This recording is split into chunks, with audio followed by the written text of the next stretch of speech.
دخلت عليا وهي لابسه بدله رقص وفي ايديها ورقه. انا طبعا شفت المنظر، تنحت. طلع بدله رقص وحمرا كمان. قالت لي لا لا لا لا، استنى، خد الورقه دي الاول، اقرا اللي فيها ووافق على اللي فيها الاول، وبعد كده هعمل لك اللي انت عايزه. بصت لها كده، قلت لها ورقه ايه؟ ده مش وقت ورقه خالص، انا موافقه على في الورقه ده كله، مش مهم مش مهم، طلباتك كلها مجابه. قالت لي لا، بص عليها الاول علشان ما ترجعش وتحمرق بعد كده وتقول لي انا ما قريتهاش وما شفتهاش، واللي اوله شرط اخره نور. قلت لها يا بنت الحلال، المنظر اللي قدامي ده مش وقت شروط، ومش وقت الحلاوه دي كلها، ما ينفعش معاها ورق والكلام ده. خدت منها الورقه ورحت رميها. قلت لها الحلاوه دي لازم تبتدي دلوقتي. قالت لي ماشي، بس انت وعدتني انك هتنفذ اللي في الورقة. قلت لها والله واكتر من اللي في الورقة كمان، بس يلا ابدأي بقى، انا مش قادرة استحمل اكتر من كده. وفعلا ما قدرتش استحمل، خدت الورقة ورميتها ورا السرير وبدأت الليلة.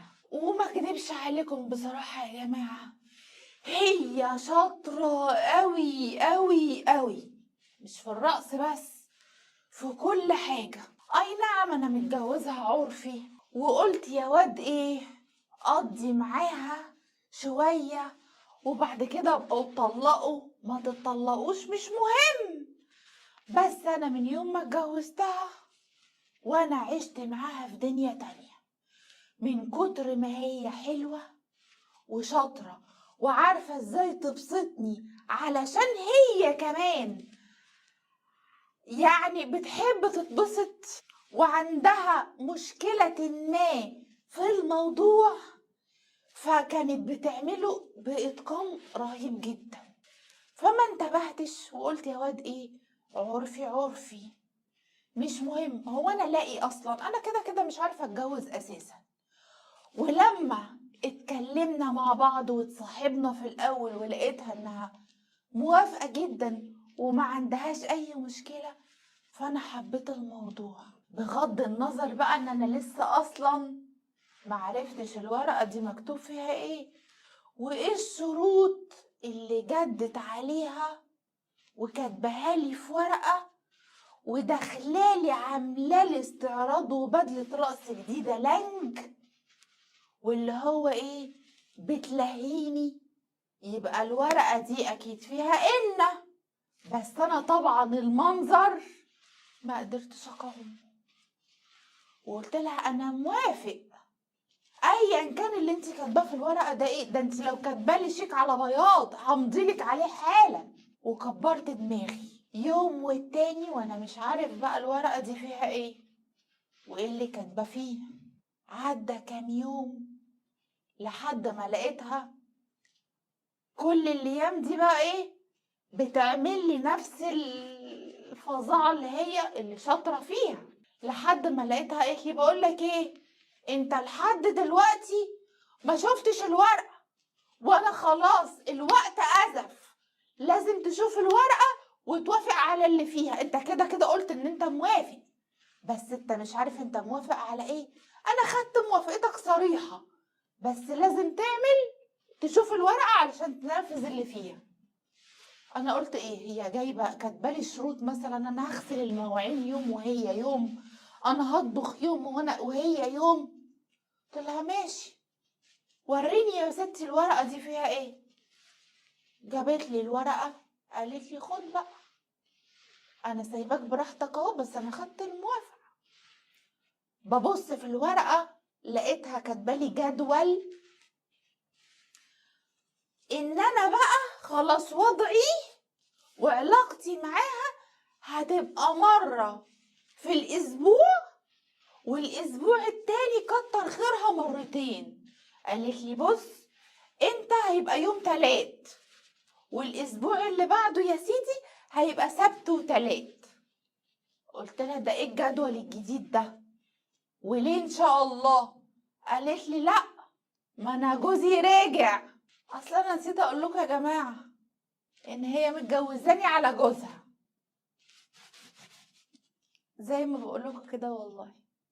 هي متجوزة شرعي وسايبها ومسافر، ويعني هي واحدة ست وهو بيصرف عليها، ولسه اصلا متجوزاه بقالها حوالي سنة ونص سنتين، واحنا اتعرفنا على بعض واتصاحبنا من على النت وبتاع، والكلام جاب بعضه لحد ما اتقابلنا. فانا كشاب ما معيش فلوس اتجوز اصلا، فقالت لي بقول لك ايه، انا متجوزه ومحتاجه راجل في حياتي، وجوزي مش هعرف اسافر له، وهو ما بيجيش غير كل سنه. قلت لها طبعا انا كنت معجب بيها جدا، بس اللي هي عرضته عليا ما قدرتش اقاوم لانها جميله جدا.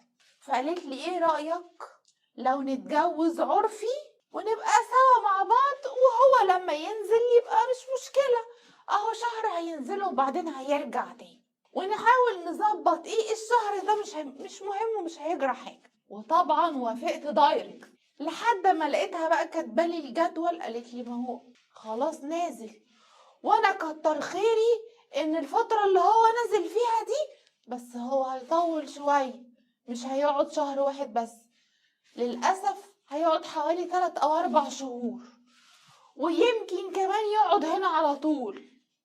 قلت لها طب وهنعمل ايه؟ بصي انا ما بقتش قادرة استغنى عنك بصراحة بقى خالص، اتطلقي يا ستي منه وانا هتجوزك. ما انا قلت لكم في اول الحكاية انها بصراحة عجبتني جدا وشاطرة قوي، ظروفي مش قد كده، بس هعمل اي حاجة علشان اعرف اتجوزها وتبقى معايا. قالت لي لا احنا متفقناش على كده، وانا بصراحة الظروف بتاعتك دي انا مقدرش اعيش فيها، انا خدت على ليفل ومستوى معين مقدرش اعيش اقل منه. بص انت حلو قوي وجامد ومتين، بس في النقطة بتاعتنا، لكن هو انا ما اقدرش استغنى عن فلوسه ولا الفلوس اللي هو بيصرفها عليا، واللي اوله شرط اخره نور، واحنا متفقين على كده من الاول، فما ترجعش بقى في كلامك. غير ده كله انت قبل ما تمسك الورقه وتقرا اللي فيها قلت لي انا موافق على اللي فيها من غير ما اشوفها، فما تجيش دلوقتي وترجع في كلامك. قلت لها يا دي النيله، بس انت عارفه ان انا ما اقدرش استغنى عنك، ويوم في الاسبوع ده ما يكفينيش، هعمل ايه في يوم في الاسبوع؟ ما ينفعش.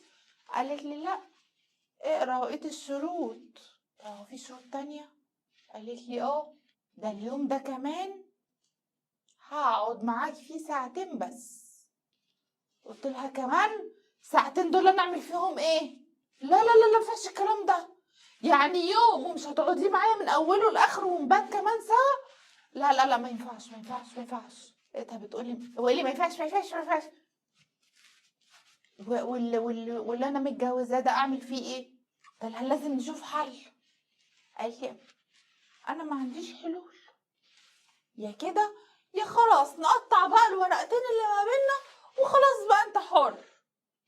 قلت لها حر ازاي؟ انا ما اقدرش استغنى عنك دلوقتي، ما ينفعش. قالت لي والله بقى هو ده اللي عندي، يا تنفذ الشروط يا كل واحد يروح لحاله. مسكاني من ايدي اللي بتوجعني، وعارفه ان انا بحبها وبموت فيها وما اقدرش استغنى عنها ولا عن العلاقه معاها هي كلها على بعضها انا بحبها. يا ستي يهديكي يرضيكي، طب اتطلقي منه، طب انا هتجوزك، طب ما احنا حلوين مع بعض وكويسين، هو انت لازم يبقى عندك كل حاجه؟ قالت لي لازم يبقى عندي كل حاجه، انا اتعودت على الحياه دي والمستوى ده، وانت شايف انا بصرف ازاي وبعمل ايه، ما اقدرش اتنازل وابقى عايشه اقل من كده.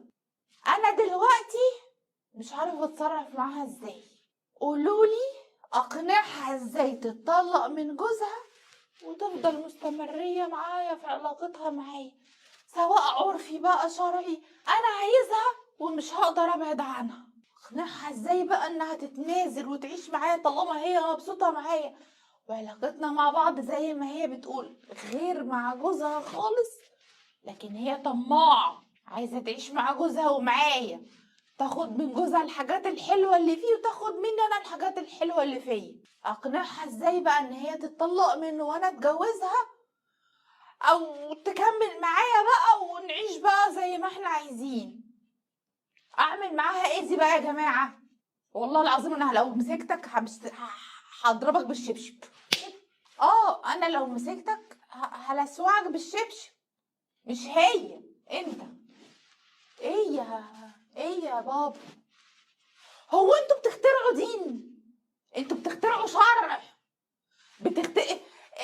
من امتى اخترعوه ده؟ من امتى قالوا الستات تتجوز؟ هو يعني كانت للرجاله مثنى وثلاثه ورباع، بقت للستات مثنى وثلاثه ورباع؟ ولا انا متجوزه واحد شرعي والتاني عرفي؟ يا نهار اسود ومنيل. يا حبيبي انت جوازتك بينها باطله، انتوا بتزنوا، انتوا كده، ده زنا. جواز؟ هو هي اقنعتك ان هي كده متجوزاك؟ مفيش في اي ديانه من الديانات ان الست تتجوز اتنين، واحد شرعي واتنين تلاته عرفي، ولا حتى واحد عرفي. انتوا بتحللوا ايه؟ هو كل واحد دلوقتي بيطلع يفتي وبيحلل لنفسه علشان انا جوزي مسافر ولا عيان ولا مريض ولا ما بيدينيش حقوقي الشرعيه بس بيصرف عليا، فاروح انا اتجوز عليه واحد تاني؟ ده مذهب مين ده؟ مين الشيخ اللي قال لكم كده؟ ولا الافتة دي جبتوها منين؟ قبل ما تعملوا حاجة طب حتى اسألوا لو مش عارفين.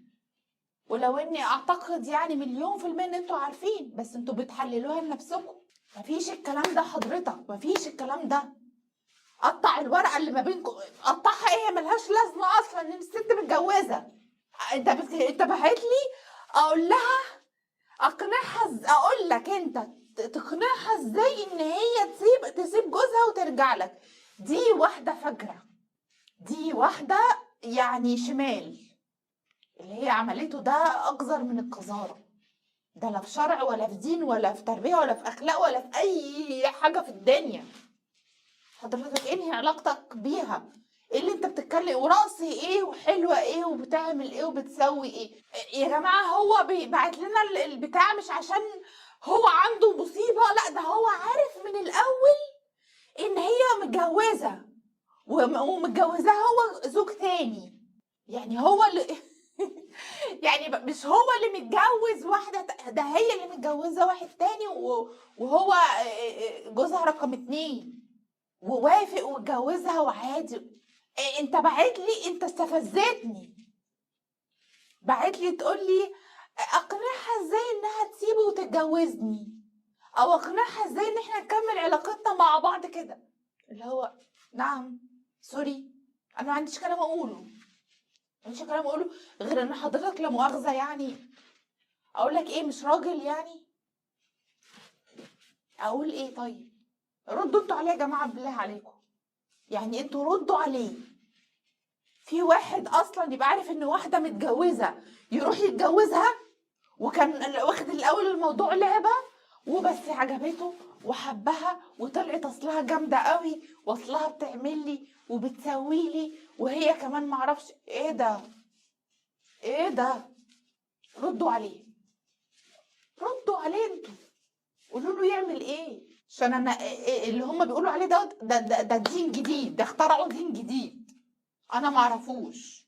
انا بنفسي هستنى اشوف ارائكم في الكومنتات يعمل ايه. انتوا قولوا له بقى هو يتصرف ازاي. والهانم بتاعته دي حضرتك انتي لله الامر من قبل ومن بعد. ردوا عليهم هما الاثنين يا جماعه بالله عليكم، يعني ردوا على الست اللي عملت كده دي، اللي هي اتجوزت 2 دي، ايه ده؟ وردوا عليه هو كمان. وانا هتابع انا معاكم عشان انا عايزه اشوف انتوا كمان، يعني في كده في الدنيا؟ في حد بيعمل كده في الدنيا؟ خلصت حلقتي المستفزه، اللي عايز فعلا يتضرب حقيقي والله. اللي عنده اي مشكله وحابب يعرضها بنفس يدي رقم تليفونه، واللي حابب انا اعرضها بالنيابه عنه يبعتها لي فويس مسج او مكتوب. اشوفكم في حلقه جديده ان شاء الله، باي باي.